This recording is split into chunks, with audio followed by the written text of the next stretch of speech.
Devant l'école primaire des Contamines, il y a foule ce dimanche matin. Enfants et parents sont invités à faire des tests de prélèvement pour savoir s'ils sont porteurs ou pas du coronavirus.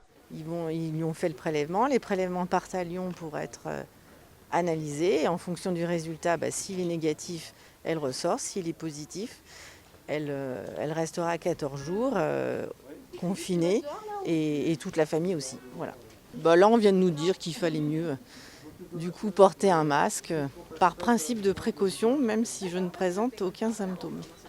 L'école des Contamines, comme le groupe scolaire Marie Paradis de Saint-Gervais et l'école Montessori de Thonon, ont en effet été fermées jusqu'à nouvel ordre. La cause, un enfant britannique de 9 ans, scolarisé sur place et testé positif au coronavirus après avoir côtoyé fin janvier un compatriote porteur de l'infection qui revenait de Singapour.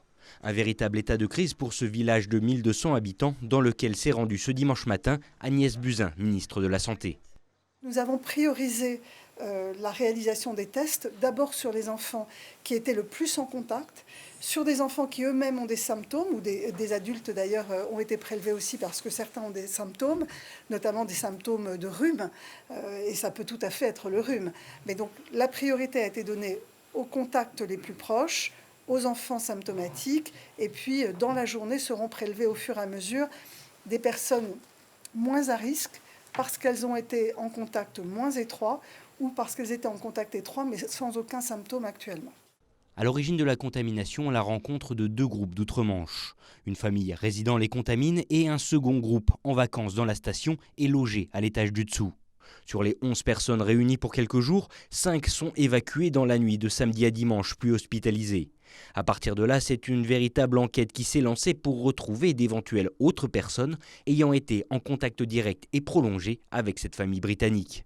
La seule mesure qui est prise pour nous permettre d'investiguer plus clairement et plus complètement, c'est la fermeture la semaine prochaine des écoles et de laisser les enfants chez eux, mais tout ceci dans le cadre d'une analyse aussi des gens susceptibles d'avoir été en contact, comme disait le maire de Saint-Gervais. Il faut qu'on analyse au sein de l'école qui réellement a été en contact.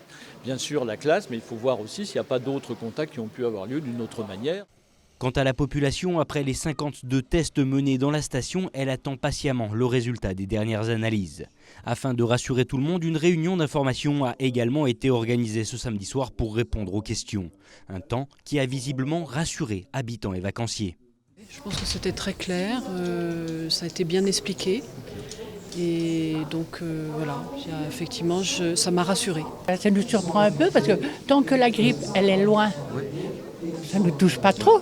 Et quand on apprend qu'elle est là, on pose quand même des questions. C'est flippant, quoi, disons. Mais là, on a répondu à nos questions puisqu'on n'a pas été en contact avec cette famille.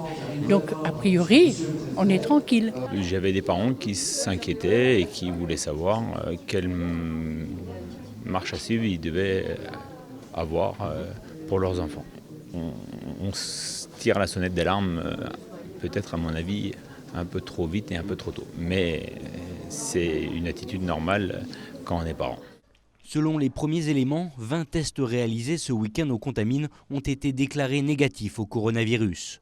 Reste encore une trentaine de résultats à traiter et dont les bilans sont attendus dans les prochaines heures.